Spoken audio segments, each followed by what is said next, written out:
Nandito po ako dahil requirement po ng health center ng ating barangay na ma-check up ang mga kabataan. Mga edad 10 taon pababa. Pasok yung anak mo, mukhang ilang taon pa lang yan. Mandatory to. May tama ang baga ng anak mo.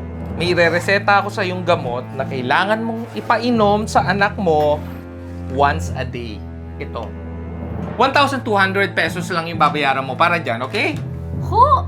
1, 2? Opo. Wait lang. Bakit po? Hi, ate. From health center po. Ano po yun? May bata po ba dito sa bahay nyo? Meron ho. Ito po. Anak ko po. Nandito po ako dahil requirement po ng health center ng ating barangay na ma-check up ang mga kabataan. Mga edad 10 taon pababa. Pasok yung anak mo, mukhang ilang taon pa lang yan. Mandatory to.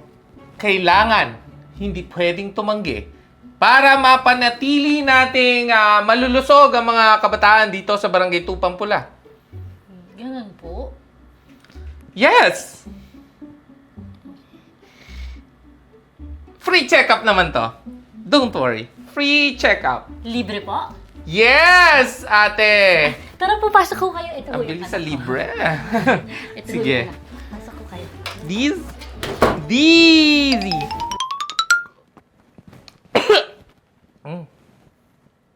Ay. Ay, totoo ba? Ubo ka nga, be. Ay, nako. Bad news. Ano kong bad news? Be, may tama ang baga ng anak mo. Baga ho? Yes! Upon checking, may tama yung baga ng anak mo. Pero paano nyo ho nalaman? Paano nyo ho nasabi? Alam mo ba kung ano to? Stethoscope yan. Yan yung ginamit ko sa kanya para malaman ko kung ano yung sitwasyon ng health niya. At hindi pwede magkamali ang stethoscope ko. Alam niya na may problema sa baga yung anak mo. At iba talaga yung hinga ng anak mo. Halatang may tama ang kanyang baga. Kaya I recommend na magkaroon niya ng medication as soon as possible. Okay? Ano ho ba yun? Yes, ganun yon. At may re-reseta ako sa yung gamot na kailangan mong ipainom sa anak mo once a day. Ito. Kailangan mo tong ipainom sa anak mo once a day, walang palya, dire-diretso hanggang maubos para maagapan natin yung sakit niya. Be, kailangan mo agapan yung sakit ng anak mo. Ang bata pa niyan, 3 years old? Opo. 3 years old. Oh, ito yung gamot, okay?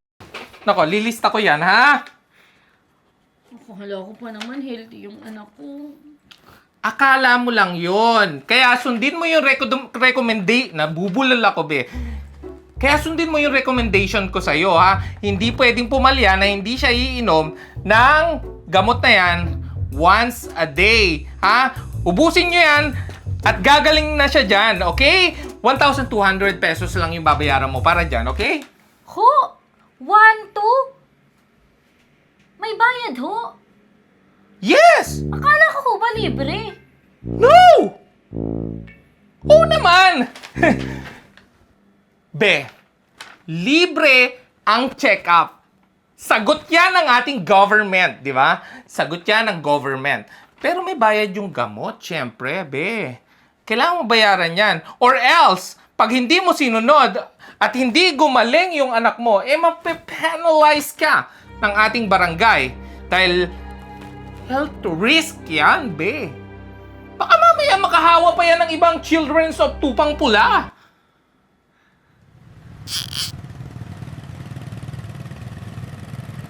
Ha? Ano Ano? Parehas ang sakit ng anak natin? Parang imposible naman ata yun, Mare. Ganun din yung sinabi sa'yo ng taga-barangay health center na yun? Oo, Mare. Kaya nga, napabili agad ako nung nireseta niyang gamot eh. Nagbayad ka din? Oo. Pero, masama ang feeling ko sa nangyaring yan eh. Parang may hindi tama. Oo nga, Mari. Parang masyado naman atang coincidence na pareho yung sakit ng anak natin. Mare, siguro dapat i-check natin sa barangay kung talagang totoo yung programa nilang yan. Walang ganyang programa ang barangay. At walang inuutusan ng health center para magbahay-bahay at check upin yung mga anak nyo. At lalong-lalo na, walang ibinibentang gamot ang health center. Free check up nga tayo eh. At libre din ang gamot. Basta magpunta lang kayo sa pinakamalapit na health center sa inyo. Kap, ano po yung stop na pumunta sa amin? Kung iisipin eh, scam yun. Nakita nyo tong gamot na binenta sa inyo? Nasabi, gamot daw sa baga. Vitamins to eh. Hindi naman to gamot sa baga eh. Kaya malamang, scam yun. Kap, paano po kaya yun? May gumagalang scammer dito sa barangay natin. At hindi ko mapapayagan yun. Kailangang masolusyonan agad.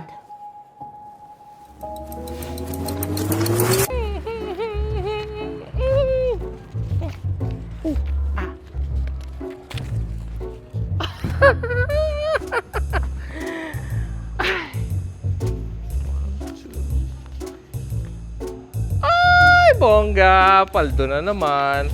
Ang dami talaga nauuto dito sa Barangay Tupong Pula. Ang dali-dali nilang iskamin! Grabe! Ay, nako. Kailangan madagdagan ko pa to. Siyempre, kailangan ko ng next target. Speaking. Speaking of next target. Ay! Mukhang meron na akong next target. Pwede yon. Para naman madagdagan tong... hindi pwede. Kulang pa to. Next target lock.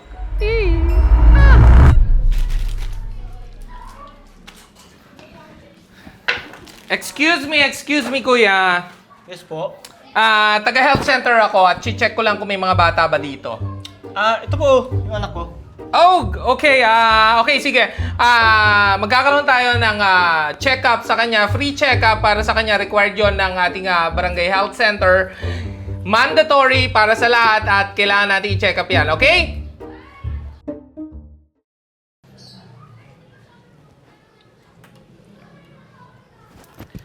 Okay, sir.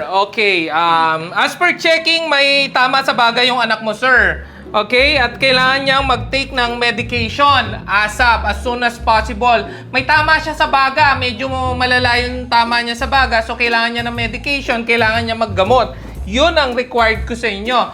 Eto, sir. Kunin mo to. Ito, sir, once a day mong gagamitin yan, once a day mong ipapainom sa kanya yan para mawala yung tama ng baga niya. Okay, sir? 1,200 pesos na lang yan, sir. Ha? May bayad po? Yes, may bayad. Free yung ating check-up ng barangay, sagot yan ng gobyerno, pero yung ating gamot may bayad. 1,200 na lang, sir. Sige po. Uy! Madaling kausap. Yan ang gusto ko. Hindi na dami pang tanong. Tapos, ano-ano Ito pa po. yan. Uy! Uy! Uy! Ano to? Taga-barangay ako. Huli kang scammer ka.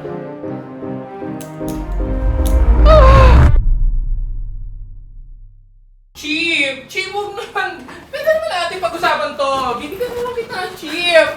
Magaling ka talaga na barangay tanod, Chito. Makakasahan ka talaga. Boss. Huli ka ngayong scammer ka! Ibalik mo yung pera namin! Ibalik mo yung pera Sinasaktan namin! niya ako. Sorry na Dito nga ka eh. pa talaga magkakalat ng kalukuhan mo sa barangay ko. Ha, kulong ka ngayon. Sige, sorry. Chito, dalhin mo na yan sa kulungan at susunod na lang ako. Kap! Dalhin mo na sa dito yan. Kap! Kap, bigyan kitang share, Kap! Kap! Di mo ako magsusuhulan. Kap! Loko to ah. Kap, salamat po sa tulong nyo. Pero, Kap, paano po kaya yung perang ibinayad namin sa scammer na yun? Mababawi nyo yon. Kaya sa susunod, ugaliin nyo mag-verify muna sa barangay bago kayo magpapasok ng kung sino-sino sa bahay nyo. Delikado yan kasi pinapakaalaman nila yung kalusugan ng mga anak nyo. Buti na lang, walang injection na ginawa yung mga yon kasi mas delikado yun. Opo, Kap, salamat po. Lesson learned din po ito sa amin na huwag basta-basta magtiwala, lalo na po sa panahon ngayon.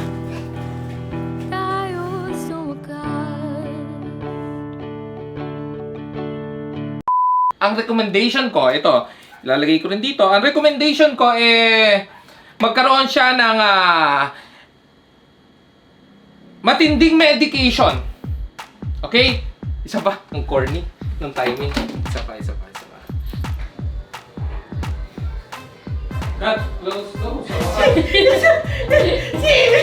Hindi ako tumitingin kasi sino ba talaga ang tanod? Ako nga yun, little Hindi ako tumitingin. Sasama ka na. Anak, bantayan mo muna yung tindahan. And, ay hindi, wag na. Nakaganyan ka na lang. Tapos pag umalis, Pwede ganun. huwag ka nang susunod kay Lance, ha? And, action! Chill! Chill! Huwag naman, chill! Oh my God! Huli ka ngayong scammer ka! Ibalik mo yung pera Mali namin! kayo ng pwesto, chill! Una kasi ako eh. Siya kasi Cut, close. Sweetie. And,